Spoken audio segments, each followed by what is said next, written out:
Bienvenue dans cette nouvelle analyse. On attaque sans perdre une seconde avec destin, destruction et convergence. L'idée aujourd'hui, c'est de démêler ensemble les événements explosifs et les basculements de pouvoir majeurs d'une bataille qui a littéralement redéfini tout un continent. C'est le moment précis où la survie, la magie et le destin se percutent violemment.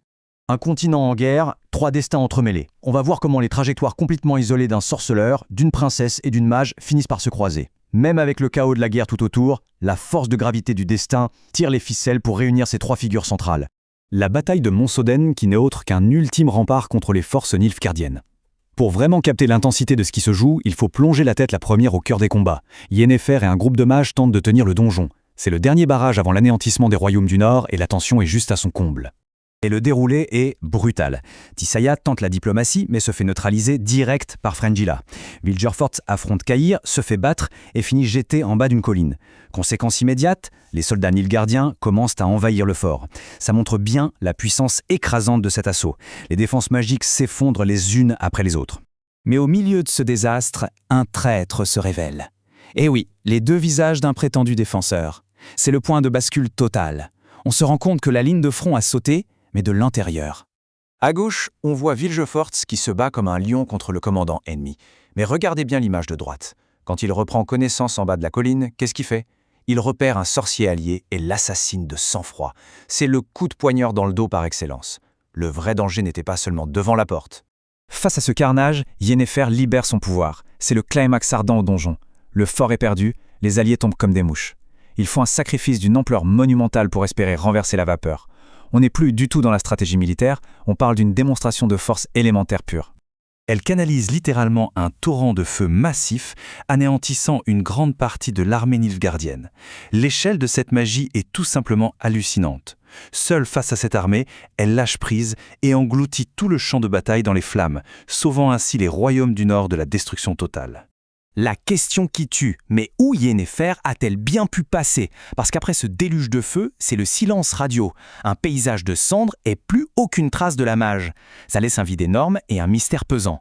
Quel a été le prix à payer pour balancer un sort pareil ? Ça nous amène aux blessures et aux souvenirs de Geralt, ou la survie silencieuse du sorceleur. Pendant que la colline brûlait, d'autres luttes beaucoup plus intimes mais tout aussi intenses se déroulaient loin de là.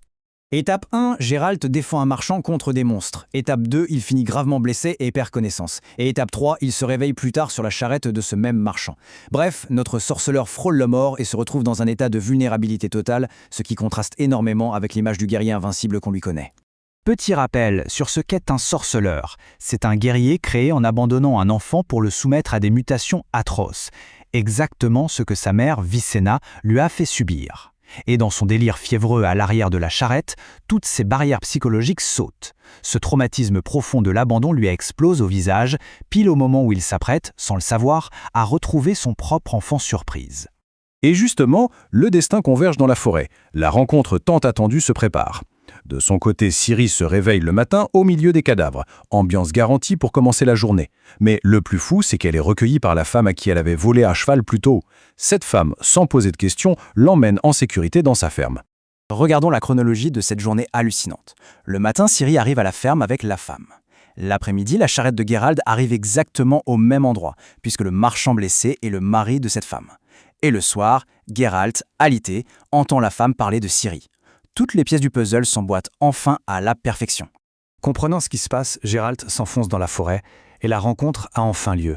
C'est l'apogée émotionnel de cette histoire. 2 chemins isolés, balayés par la guerre, qui finissent par se croiser au milieu des arbres. Sans un mot, ils courent l'un vers l'autre et s'enlacent. C'est l'aboutissement poignant d'une quête incroyable. Et puis vient cette fameuse réplique « Qui est Yennefer ?» lâche Ciri. Boum ! Alors qu'on pensait avoir droit à une conclusion réconfortante, cette simple question vient tout relancer. Comment Ciri, qui n'a jamais vu la mage de sa vie, peut-elle prononcer ce nom ? C'est le cliffhanger parfait qui laisse sur une formidable interrogation quant aux liens invisibles qui unissent désormais ces 3 personnages. On va s'arrêter là pour aujourd'hui, un grand merci d'avoir suivi cette analyse et à très vite pour la suite.